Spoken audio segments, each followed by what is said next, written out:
If you're like me, you probably have quite a few spools of 3D printer filaments that are just laying around and don't have enough filament left to really make a complete print.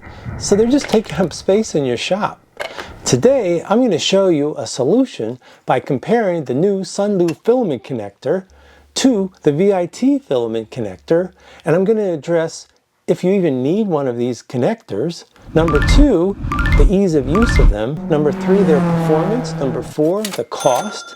And number 5, I'm going to describe to you an automated filament rewinder and rainbow filament option as a bonus. Hi, I'm Ken of Rist Innovations, and I bought the VIT filament connector with my own money.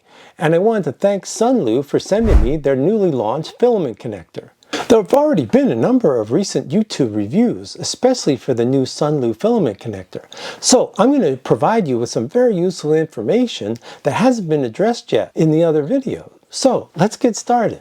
So many people have commented on the other YouTube videos that they don't even need a filament connector because number 1, they will rely on their filament runout sensor to tell them when they are out of filament and just resume the print by adding a new spool of filament.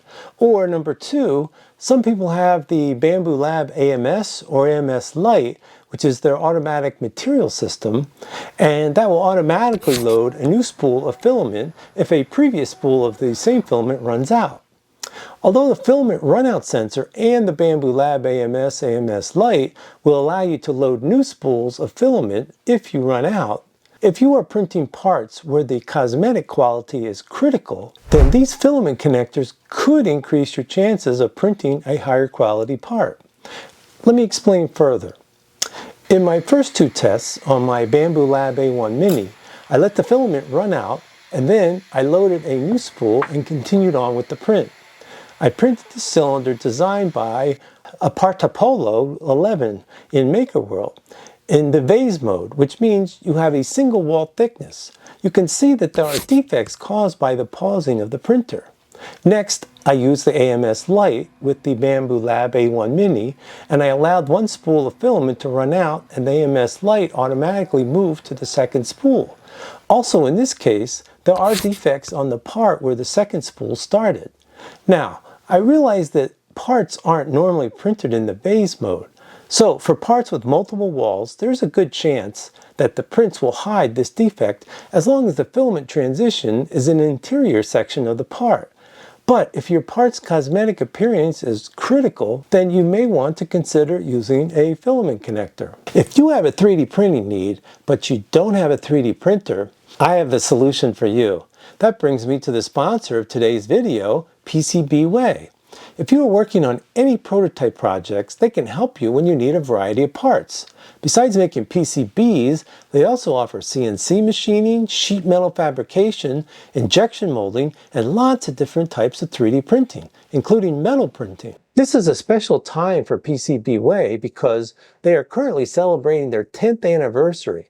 So they have many different sales going on right now. You just need to go on their website, upload your design, select the material and quantity, and you'll get an instant quote. Then they will manufacture the parts and ship them right to your door. Give them a try, and I think you'll be amazed at what they can do for you. I have a link in the description below. Now let's talk about the ease of use of the Sunlu and VIT filament connectors. The Sunlu filament connector is a well-designed compact unit. It comes with a USB cord, but not a plug. So you have to make sure you provide a plug that is rated for at least 2 amps. My iPhone plugs were only rated at 1 amp. I had to buy a plug especially for the Sunlu. It also comes with 200 pieces of these 26mm long thin-walled Teflon tubing pieces that I will talk more about in a minute. You can choose different presettings for PLA, ABS, PETG, nylon, and PCL, so it has very precise temperature control. You can also adjust the preset temperatures up or down. The key to the performance of the Sunlu filament connector is the disposable Teflon tubing pieces.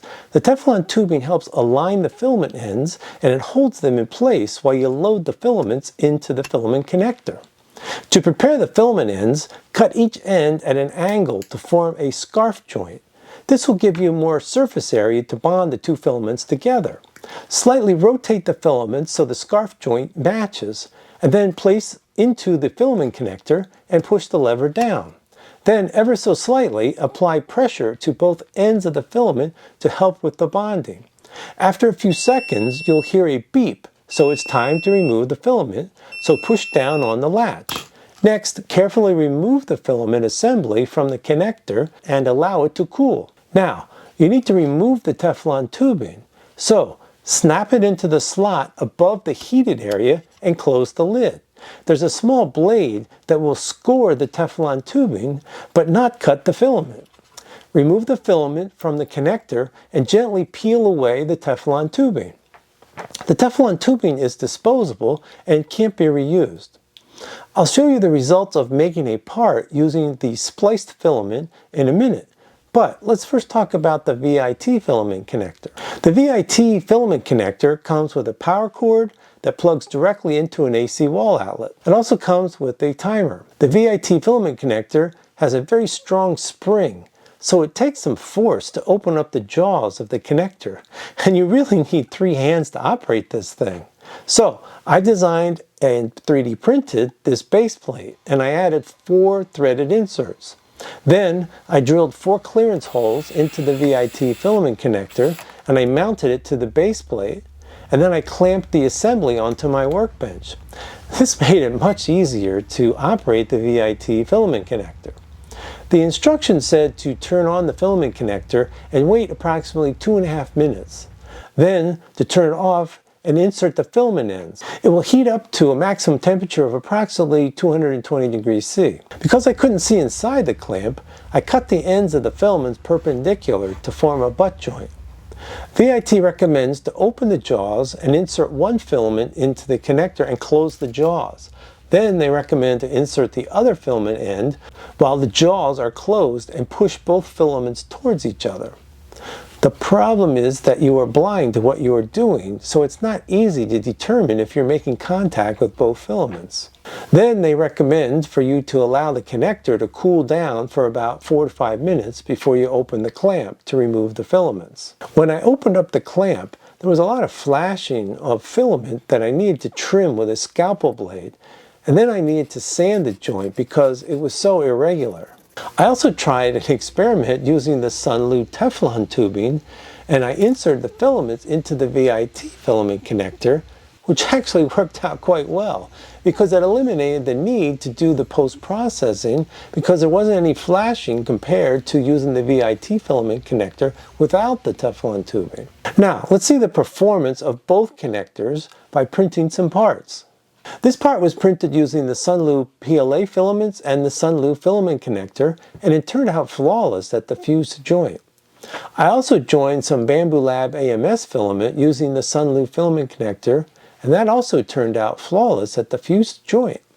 In fact, due to the vase mode, it turned out really cool how it took several layers to transition from the black to the red color. Now this part was printed using the Sunlu PLA filaments and the VIT filament connector, and it turned out quite well. The downside is it took me a long time to sand down the filament joint due to all the flashing before I could load the filament into the printer. Now let's talk cost. The Sunlu filament connector has a pre-sale cost of $34.99, which includes the standard quantity of 200 Teflon tubes. Normally this would cost $44.99, but it's on sale between now and August 14th of 2024. The VIT filament connector has a standard price of $47.99. I came up with a simple scoring system from 1 to 5, with 1 being poor and 5 being excellent. So let's see how the 2 connectors stack up. Okay, feature number 1, temperature control. The Sunlu has a very precise preset temperature, so I give that a score of 5. For the VIT, there is no temperature control, so I give that a score of a 1. For ease of operation, the Teflon tubing allows easy alignment of the filament to be able to place it into the connector. I give the Sunlu a score of a 4. For the VIT, it's very difficult to see the alignment, and so I give them a 2. For the length of time or the cycle for the Sunlu, there's a fast heat up and in less than 10 seconds to join the parts, and it cools within a minute. So I'll give them a score of a 4. The VIT, it takes 2.5 minutes to heat up and 4 to 5 minutes to cool down, so because of the length of time, I give that a score of a 1. For the post-processing for the Sunlu, you just have to cut the tubing using the connector and remove the tubing. So it's very simple, so I give that a 5. The VIT, we have to trim all that flashing and sand the joint smooth, and it's quite irregular, so I'm going to give that a 1. For the print quality and performance for the Sunlu, for the PLA and ABS, the joints were really flawless, so I give that a 5.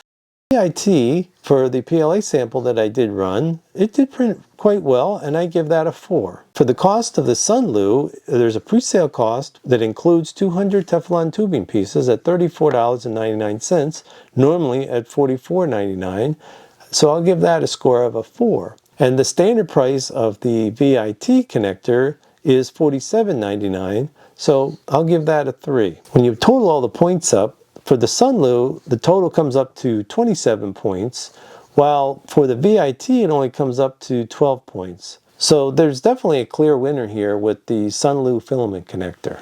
Based on these results, this is a no-brainer that the Sunlu filament connector blows the doors off the VIT filament connector.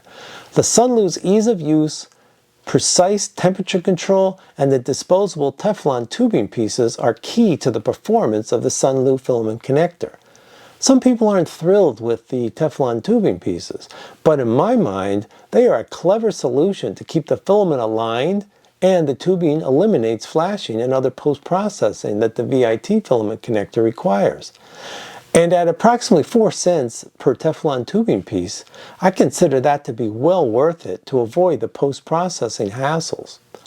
If you are interested in buying one of the Sunlu filament connectors, I have an affiliate link in the description below. If you use the link, there won't be any additional cost to you, and Sunlu will provide me with a small commission, which will really help me to be able to make more videos.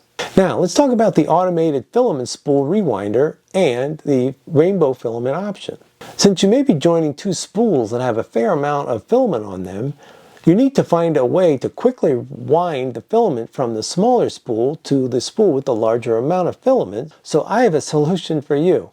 I built this automated filament spool rewinder from the original design by Miklos Kisley and 2 remixes by Bird2Brain and Diplomator, all on printables. Links in the description below. I cover my build of the automated filament spool rewinder in another one of my videos titled The 10 Best Upgrades for Your Bambu Lab 3D Printer, and that link is in the description below.